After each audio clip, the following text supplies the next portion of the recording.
I would say that we're entering an era globally where that's no longer good enough. It used to be that you could just learn very technical skills and go get a job and go apply those technical skills. But I mean, it's with not just the advent of artificial intelligence, that's part of it. I think there is potential to significantly increase energy demand. I think at the same time, there's a lot of opportunity for improvements in energy efficiency through artificial intelligence, whether that's through better smart thermostat systems or home energy management systems or building energy management systems. I think all of those could play a role in changing energy usage, energy consumption. Simultaneously, I think what we have to be even more concerned about than just meeting the demand is how all of this will be paid for. Who's going to pay for the upgrades that need to be made to our power grids globally to support these new artificial intelligence data centers, these hyperscale data centers? Welcome to the Vera TechCast, where we'll bring you all things science, engineering, technology, and innovation. Today, we are joined by Dr. Naeem Turner-Bandele, an engineer and entrepreneur who is bridging cutting-edge technology with real-world energy solutions.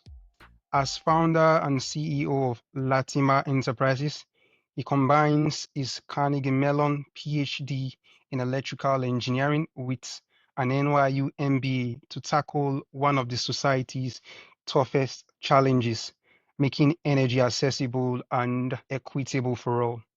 From helping develop the New Jersey Green Bank to building AI tools like Lumen that empowers local governments and manufacturers, Dr. Turner-Bandele brings a unique perspective that blends technical expertise with social impact, and his commitment to the next generation shines through his work. Whether co-authoring STEM children books or serving the National Society of Black Engineers Board. Dr. Naim, welcome to the show. Thank you for having me. Glad to be here. Yeah, I'd like to ask, is there something you would like to add to the intro? No, you said more than enough of it. In fact, probably a little more than I expected, but that's okay. All right, Dr. Naim. So we'll start with your academic background. So you started with electrical engineering, you then went further with electrical engineering by getting a PhD. Then you pivoted into business by getting an MBA. So I'd like to ask, what caused that pivot from engineering into business for you? So I would actually describe it as this was the plan kind of from the beginning. So I'm someone who plans years in advance. I identify goals that I'd like to reach and try to figure out how to reach them. So to back up for you, just over a decade ago, I was playing soccer in Brazil. Unfortunately, I mean, because I wanted to, I had a dream at the time of being a professional soccer player. I wanted to not just be like the Messis and the Ronaldinhos of the world. I wanted to actually play with them. And so that journey led me to Brazil to try to figure out how to play professional soccer. Unfortunately, along the way, I got a serious concussion, and that concussion meant that I could no longer play soccer, football on a regular basis without putting myself and my health at risk. But while I was in Brazil, I started to notice issues related to energy and electricity. The academy I was at would sometimes be without power. The surrounding town would sometimes be without power. And even when we had power, the quality wasn't consistent. There were frequent interruptions. I had difficulty communicating to people back home. So after I had that concussion that required me to no longer play, I started to think about what I wanted to do with the rest of my life, the rest of my career. And one of the things I wrote down at the time is that I said, I want to start an energy technology company and I want to be the CEO. I want to be in charge of that. And I want to figure out how to make energy more accessible, equitable, and affordable for everyone. And so with that big goal in mind back in that over 10 years ago, so back in 2013, started to figure out how do I get towards that. So I knew that broadly I needed to become an engineer. I needed some sort of business acumen. I needed some sort of expertise in the energy space as well.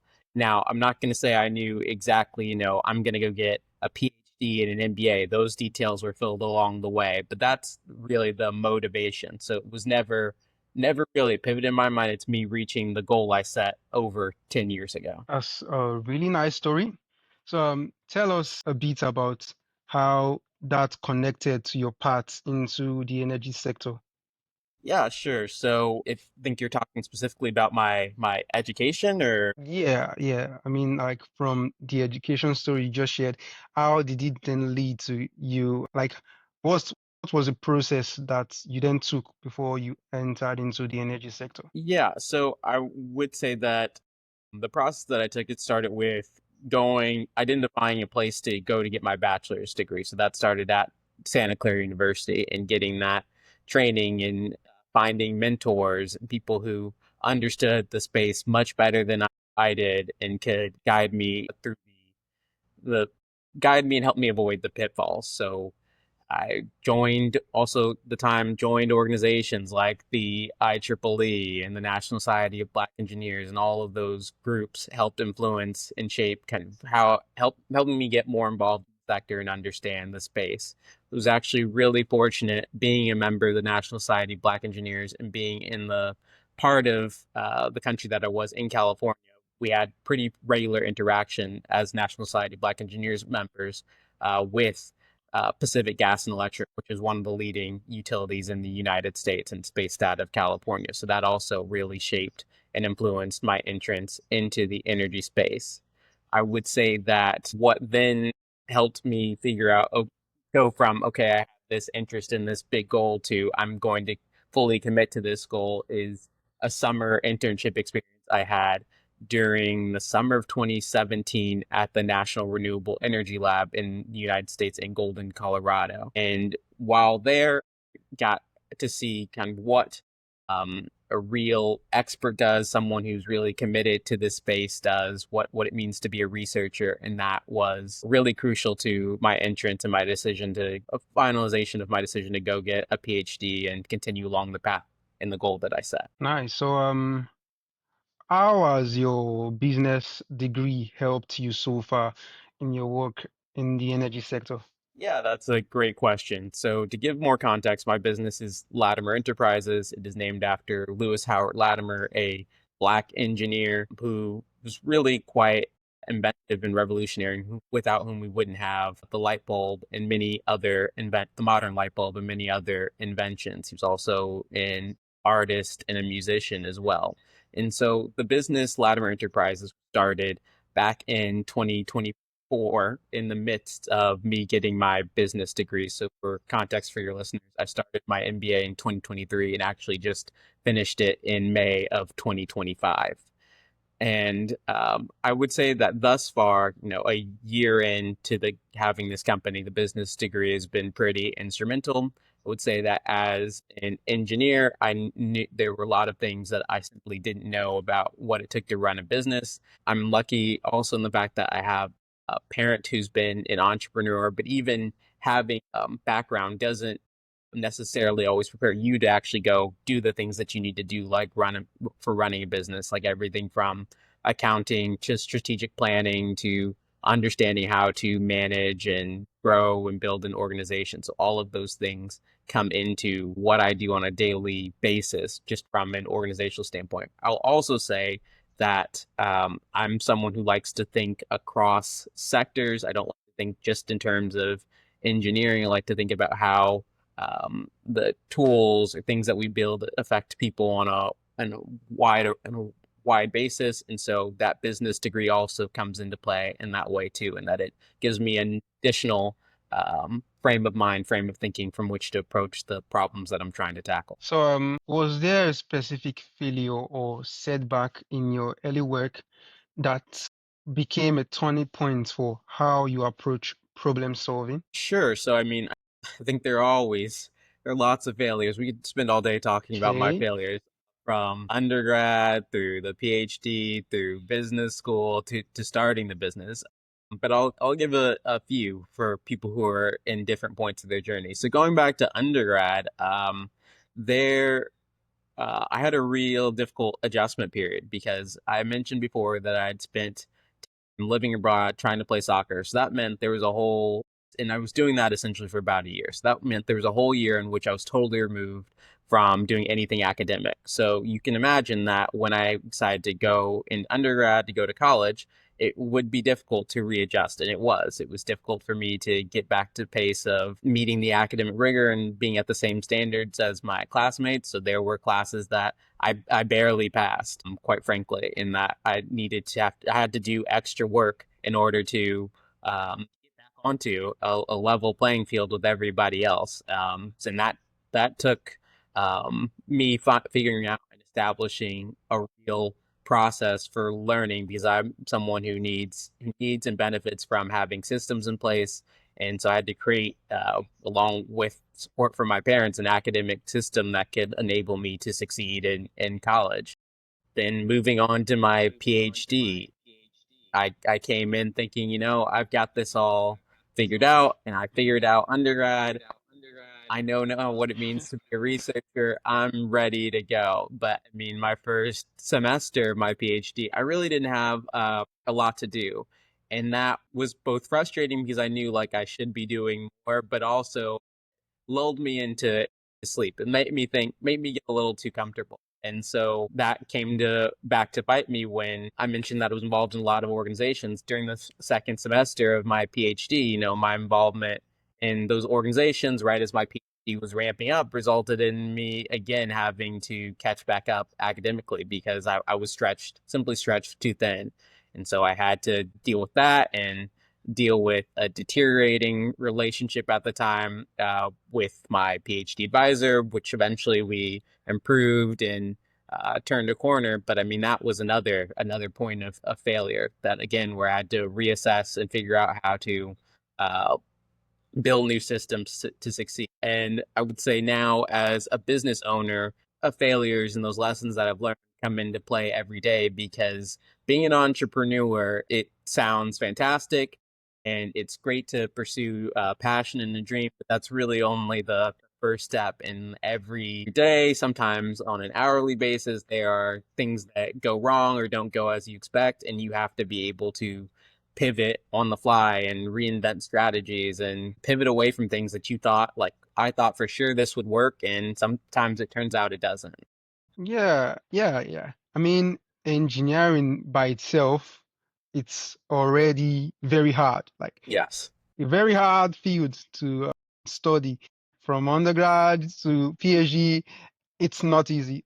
So I can only imagine like how much harder it will be for someone who had to put more efforts to be on par with the normal peers that already see engineering as hard. So yeah, yeah, I think I can understand your journey. So Dr. Naim, you mentioned Latimer's Enterprises earlier. So could you tell us more about Latimer's Enterprises and what they do? Sure. So Latimer Enterprises, as mentioned, was started by me in 2024. It is an energy research and consulting company. That means dedicated to providing strategic consulting to homeowners, businesses, renters, and businesses and other organizations, and ensuring that they're able to meet their energy needs, have energy solutions that are uh, safe, independent, secure, and affordable. So, energy solutions that really meet the moment and meet people where they are at.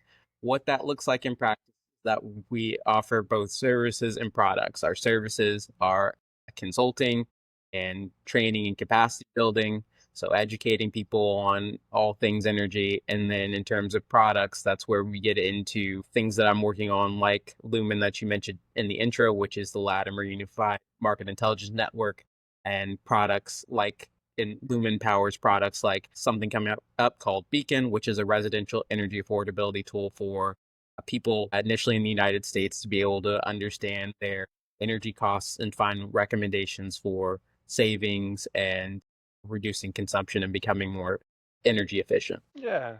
So give us a picture of what it was like to work on clean energy development at the New Jersey Green Bank.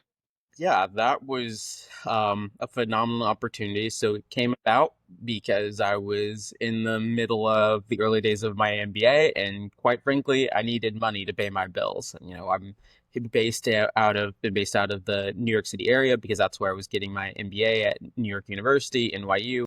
I was looking for ways to really transition from being purely a researcher, engineer. I know I have lots of other capabilities, and I wanted to find ways to demonstrate those other capabilities. And so I was looking for opportunities. I saw that the New Jersey Economic Development Authority was looking for clean energy interns, as they described it, in order to support their various programs. To give you some more context on what the Economic Development Authority does, they cover everything related to economic development. So that could be everything from helping to support entrepreneurs to helping to support movie studios, trying to really encourage businesses to invest in the state of New Jersey. And one particular sector of that was the clean energy programs department. And as part of that, I got very lucky in that I believe the year before, the governor of the state of New Jersey, along with the legislature, had passed a law to establish or pass legislation to establish the New Jersey Green Bank. And so that initiative really hadn't been fully shaped. So I came in at the right time, right as they were trying to figure out, okay, how do we actually create this organization? So I got to work with two full-time staff members and some other people, primarily two full-time staff members and some others across the Economic Development Authority, to figure out how do you establish this institution? What are its policies? What are its programs? What types of funding will it enable? Will it be loans, grants, something else? What types of projects will support? And we even got the opportunity to start to review some potential projects for funding. So that was a great experience to apply technical knowledge that I had as an engineer and researcher in order to serve a different purpose to help serve the public. I really enjoyed it. That's interesting. Dr. Naeem, tell us about your platform, Lumen, and how it uses AI to demystify energy decisions. Sure. So Lumen, like mentioned, is the Latimer Unified Market Intelligence Network. It is, the way I like to think about it is an engine that enables us to have better insights into energy and to help power better recommendations on what to do with our energy usage. So Lumen's biggest use and forthcoming use will be to power energy cost and consumption prediction models that will go into my residential energy affordability tool that will be launching later this year. It's called Beacon.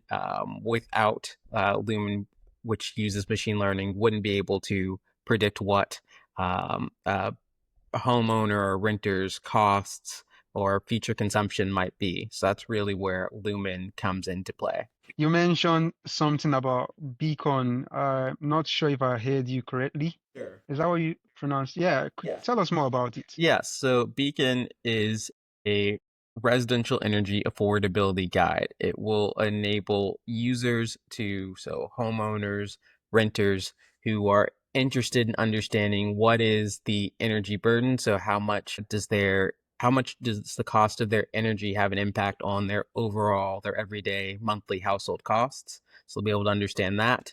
And then from there, they'll be able to receive recommendations on how to save money and also to become more energy efficient. And so Lumen supports Beacon by being able to do things like predict costs and consumption on a monthly basis for future months. So say we're now in August, if a user wanted to know how might my costs evolve based on the location that I'm in, the weather, the temperature, how might costs be in September, then that is something that Beacon enables them to see. That's interesting. So, what advice would you have to give to those engineers who only focus on the technical part of the industry and do not really think much about this entrepreneurial part of it that you're into? Yeah, I would say that we're entering an era globally where that's no longer good enough. So, I mean, it used to be that you could just learn very technical skills and go get a job and go apply those technical skills. But I mean, it's with not just the advent of artificial intelligence, that's part of it. But I think we've been trending in a direction where you need to be able to be multi apply different skills, and use your technical background to tackle real problems. So you need to be able understand, have an entrepreneurial instinct, even if you're not ever going to be an entrepreneur yourself, but you need to be able to understand how businesses operate, why they make certain decisions that they do, because those do have an impact on you, whether you want to be an employee or you want to be a business owner. I think at the same time, it teaches you great skills about time management, resource management, decision making. Those are all really beneficial life skills in general. And I would encourage people who not just who are interested in the entrepreneurial side or have not been exposed to it to think again, think beyond the technical, think about the people at the center of whatever it is you're working on. Whenever I'm working on something, it starts with the question of who is this for, and then how will they interact with it? Why do they need it? But again, it starts with the who. So I think you have to really broaden your mindset in this era in order to be successful um, engineer or just to be successful in general. Great advice. So, you've written children's STEM books. I'd like to ask, how does early STEM exposure connect to your mission of reducing energy disparities? Sure, absolutely. So that I've written STEM children's books, and those came about uh, through understanding that there was a need to improve both childhood literacy. At the time, I was thinking about primarily about the United States, where there were some reports on poor childhood literacy outcomes, and we know that if you can't read, you're not going to then go on to be able to do math or science or much more advanced and technical things. So there's a deep connection, and I really believe that literacy and STEM literacy is crucial in order to be able to improve energy outcomes. Because if I can understand basic math, then I'm not going to be able to understand how to reduce my energy usage or understand what it means for how much something costs me. So I think it really is kind of just as essential part of what I do. The other work that I do with my company, being able to promote STEM literacy is really crucial. Interesting. So, tell us about one of your STEM books. I mean, the content of the book and how it educates children. Sure. So, for your listeners, I've written three children's books. One is called What Are We Going to Do Today, which was about connecting parents and children who didn't necessarily know what to do with their children on any given basis. And we know from reading and literacy studies that being able to interact with children, do activities really does have a connection to improving literacy. So, that was my first book. And the other two are part of a series called The Amazing World of STEM, which features a character. His name is Stuart Tyson Elmo Morgan, or STEM. He's named after famous Black scientists and engineers. And in The Amazing World of STEM, STEM works with his friends to solve problems in his community. So, not just a book that's about encouraging STEM, it's about encouraging us to be good humans, good people, and to really engage with our communities. That's what happens in the books in that series. That's nice. So, Dr. Naim, how do you see artificial intelligence affecting energy demand in the next few years? That's a great question. And that um, I think some of the estimates we're seeing today are a bit overblown in that they come from us being taking the tech companies' words at face value. But I think there is potential to absolutely significantly increase energy demand. I'm just not sure it's at some of the scaled metrics that we're seeing or that are being reported widely in the media. So I think first and foremost, demand will absolutely go up. How much it will go up, I'm unclear on.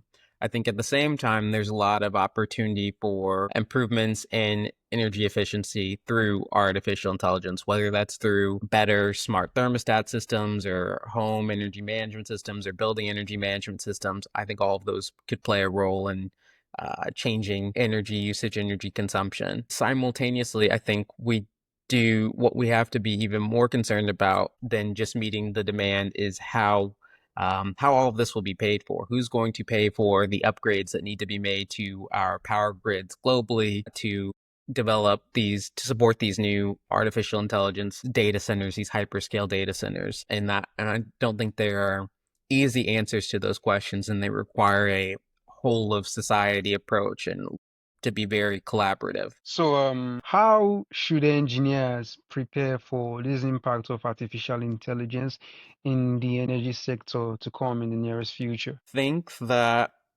first and foremost, people who are energy engineers, electrical engineers, or broadly, interested in that space should prepare by first and foremost just trying out the tools. And I mean going beyond just using ChatGPT or some other chatbot. I mean actually engaging with what these tools do, understanding starting to develop a basic understanding of machine learning, of more advanced data science methods, of those things. I think you just have to try things out, and I think there are ample resources these days, whether they're at informal schools or just available widely on the internet, that I think you can get started much more easily today than you might have been able to, I would say, even a year or two ago, to be able to play around with these things. I think that's one way to prepare. I think another way to prepare is to go back to what I mentioned earlier, that piece about the who will these things impact? How will they impact them?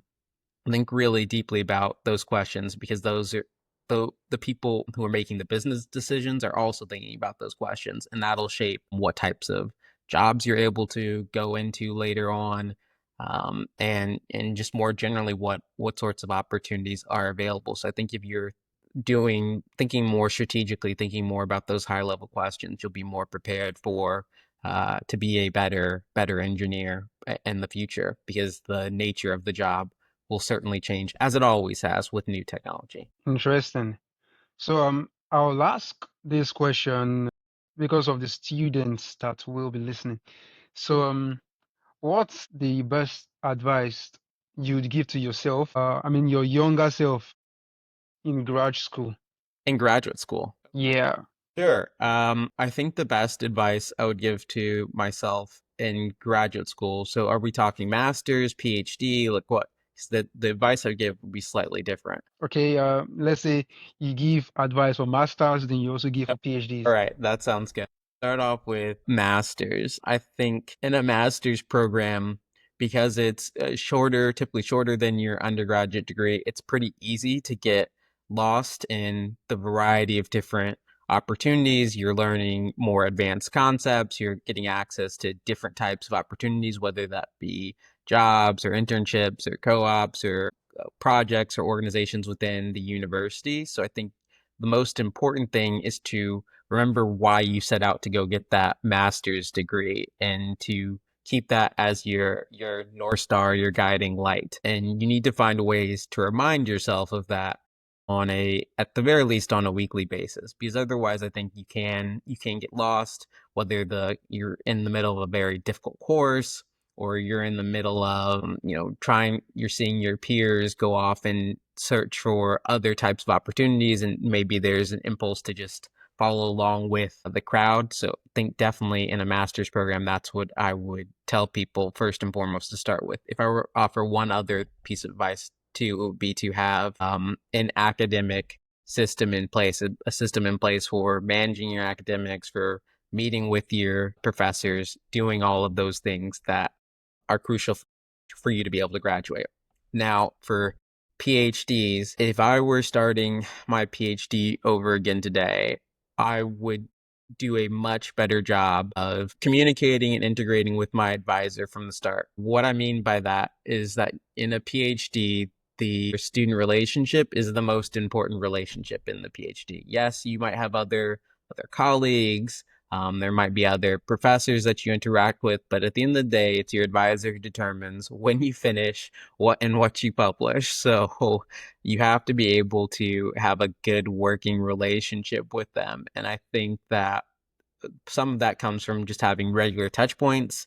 It comes from always asking questions, and it comes also from, even when you feel like you know absolutely nothing, presenting on the things that you do know, and sharing that with your advisor, because I think that goes a long way to show that you are putting in the work and putting in the effort, and it also helps them understand where you're at and to guide you and structure you. So something that I did uh, a little more than a year into my PhD, I finally started giving, whenever I would meet with my advisor, I'd have a slide deck. And that slide deck would be formed from slides that I did every week. So every week I would have slides on what I did that week related to my research, whether I had a real result to present or not, because it always showed my advisor that I was making progress in some way, even if I didn't have, that clear a result to publish in a paper or to go off and present. And it helped him understand my thinking and how to guide me. So that would be my piece of advice. Those were wonderful piece of advice, and I'll definitely come back to re-listen to it again because I needed those advice actually.